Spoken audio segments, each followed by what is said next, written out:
Hey everyone, welcome back to JP's Budget Collecting and our weekly look back at the hot comics from 6 months ago. This week we're looking back at the hot comics from March 29th, 2024, and I'm recording this on, I don't remember what today is, September 27th, 2024. I had to look at the computer to remember the date.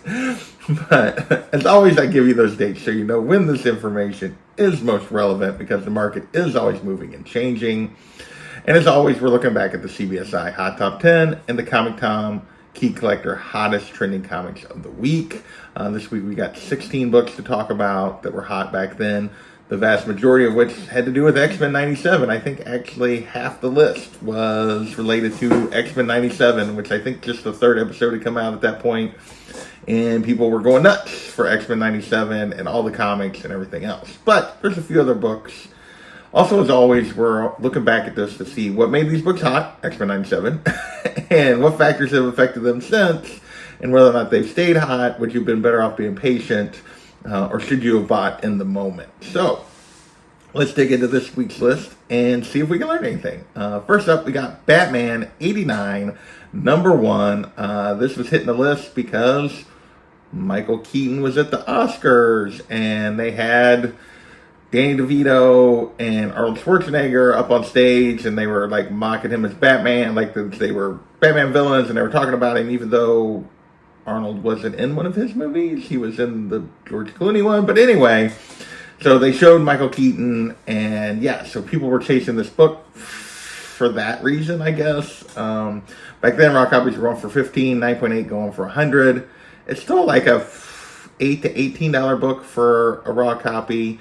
So pretty steady there, 9.8 down to 70, but that's only one sale.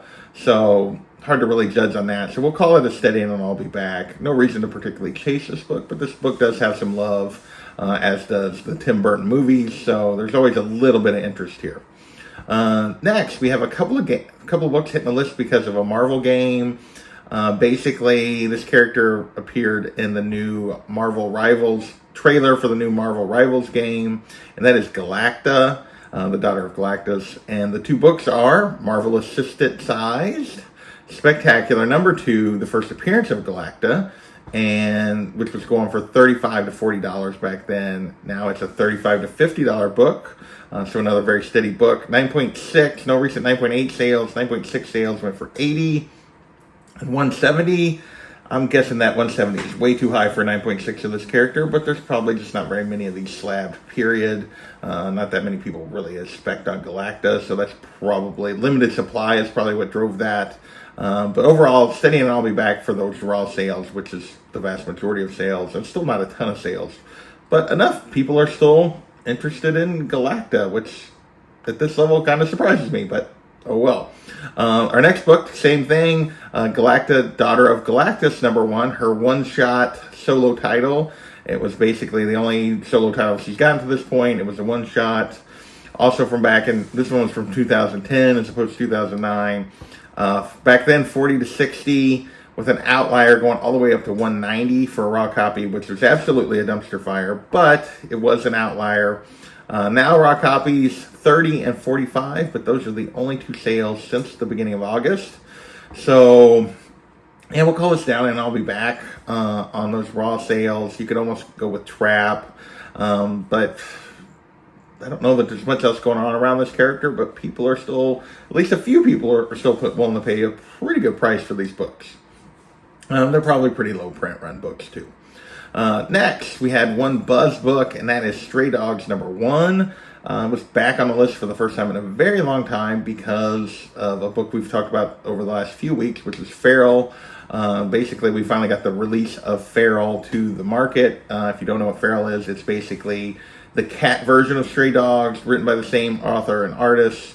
So it was hitting the market, so people were going back to the Stray Dogs book. Back then, raw copies were back up to $20. 9.8 was going for $80.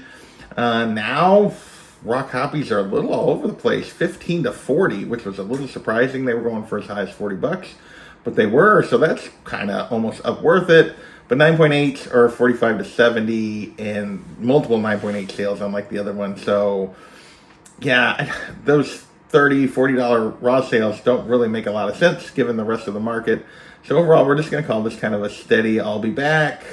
You haven't really lost anything, but you're not really gaining a whole lot. I mean, if you slab a $40 copy, you're not going to gain anything. So, yeah, we'll just a little strange on this one, but so far it's been pretty steady over the last 6 months. All right, with that, we got 3 covers to talk about.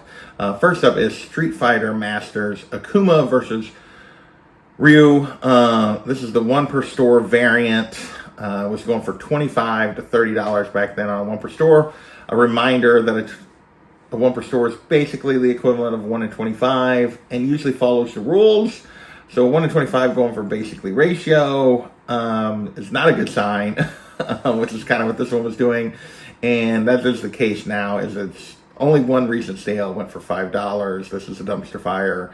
Yeah, nobody's buying it, and when they do, they're not paying anything for it. So yeah, there was no reason to chase this at $25 to $30. Next, we have Planet Comics #1 from 1988. Classic Dave Stevens cover.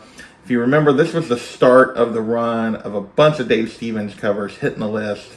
There was a little bit of a documentary that came out on him and some other things that were causing a lot of his books to spike in the market back in the spring. And I was generally just like, I'll be back, just be patient. These are good books. They have good value, but it's going to fade a little bit when people aren't really thinking about it. It's going to go back to more typical prices. That appears to be what happened here. Back then, raw copies for high grades were going for $400 to $500. 9.8 was all the way up to $2,300 for an all-time high. Now raw copies are running at $150 to $400, with those higher grade ones more $300 to $400 than the $400 to $500. 9.8, $14 to $1,850 with multiple sales.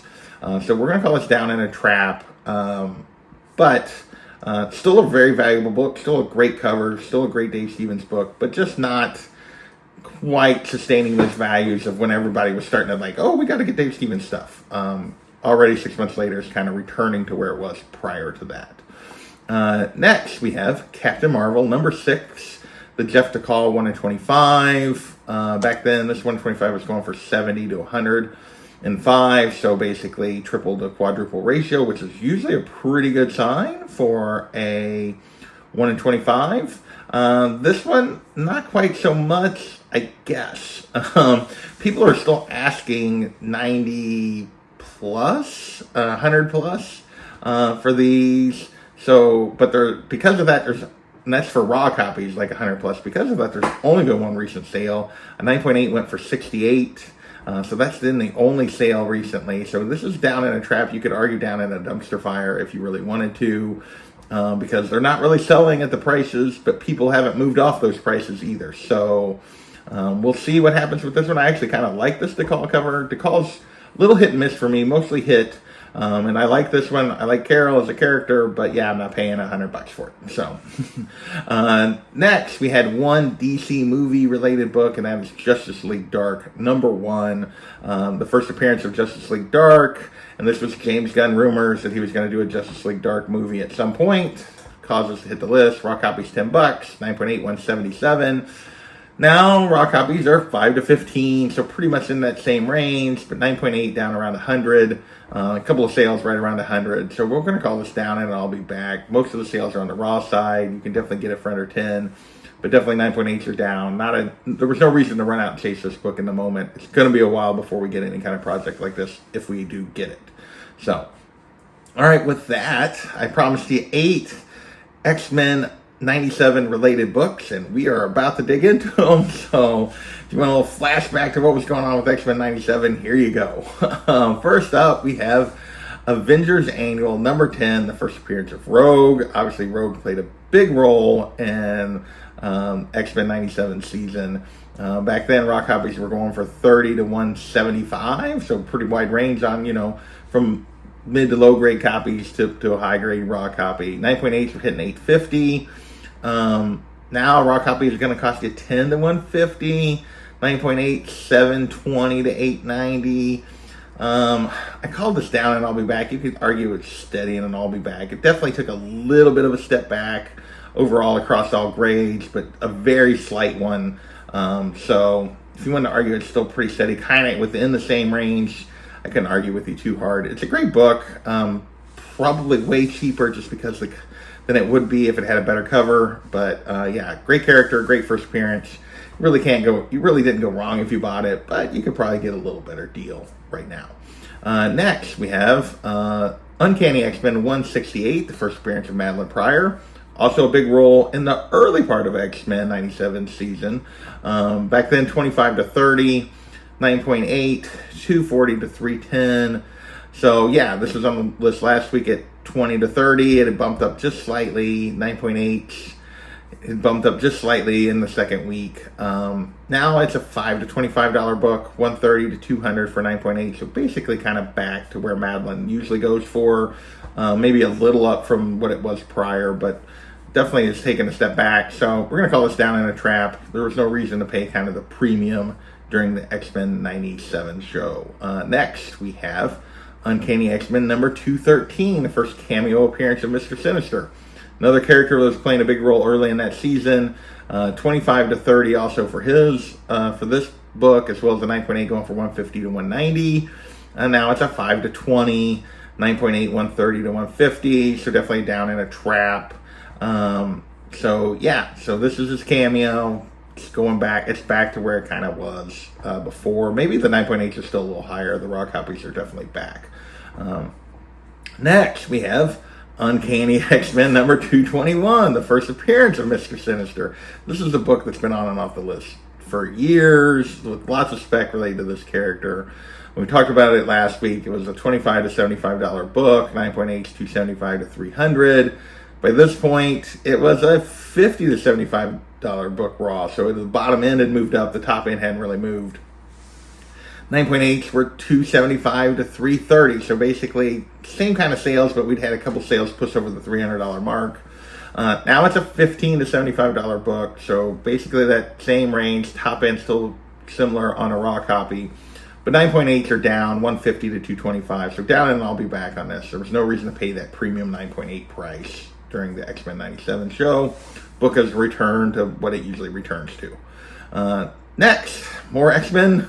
We got X-Men, Uncanny X-Men 239. First Madeline Pryor as Goblin Queen. First Sinister on the cover. Obviously, we got this in an early episode. Both of these things occurred. Sorry, spoilers, but we'll tell you how it occurred or what went down. But yeah, we got a bit of this storyline. Raw copies 15 to 35. 9.8, 195 back then. Now 10 to 35 for a raw copy, 9.8, 160, but only one sale. So we'll call this steady and I'll be back. It didn't go anywhere. I mean, you can call it steady and worth it, I guess, but didn't really go anywhere, but definitely can get a few better deals overall. All right. 3 more books. I feel like lots of, and this time we're Uncanny X-Men number 244. If you haven't noticed, I'm just going in order when they came out. First appearance of Jubilee, also a big part of the show. Raw copies 20 to 55 back then. Now 5 to 45. 9.8, 140 to 200 now. They didn't list 9.8 back then, and apparently I didn't look up a 9.8 sale. But yeah, down and I'll be back on the raw side. No reason to chase it in the moment. Solid book. Somewhat probably undervalued character, in my opinion, but the market is what it is, and you can usually get Jubilee for fairly affordable. Good character that you can get for affordable, so a book to be on the lookout for if you find a nice copy. Next, we got Uncanny X-Men number 266, first appearance of Gambit, and I won't spoil, but Gambit obviously was a big part of the season and had maybe the best moment in the season for X-Men 97. Raw copy 70 to 250, 9.8 going for 700. And yes, I know about the annual. This has been the accepted first appearance for forever. It's his first cover for sure. It was supposed to be the first appearance. So this is the book people usually chase. Now it's 50 to 200, 9.8, 550 to 700. So again, a very slight step back. Probably this is my inconsistency. This is what I call steady and I'll be back instead of down and I'll be back. But the step back is very slight. So yeah, again, you can find some better deals right now, but not really what I would call down. And then our last book this week was Uncanny X-Men Annual number 17. The first appearance of Executioner, a character that did appear during the season. for one episode, I believe, is all. Raw copies were going for $8 back then. Now it's a $1 to $15 book, with most of the sales less than $8 value. Yeah, this is down and I'll be back. I mean, obviously there's a couple sales for a little more, but there was no reason to chase this book in the moment. So that is this week's list. A lot of X-Men 97 books. Most of them have taken a slight to a little more than a slight step back, which is no surprise. The show has come and gone, and we're well in the middle between getting... I would sure some of these books probably will bounce back when we get another season, but maybe not, because there may be completely different characters that we're focused on as well. So, but there are a couple of really good books in there just in general. So I want to thank you guys for watching, and we will catch you next time. Later.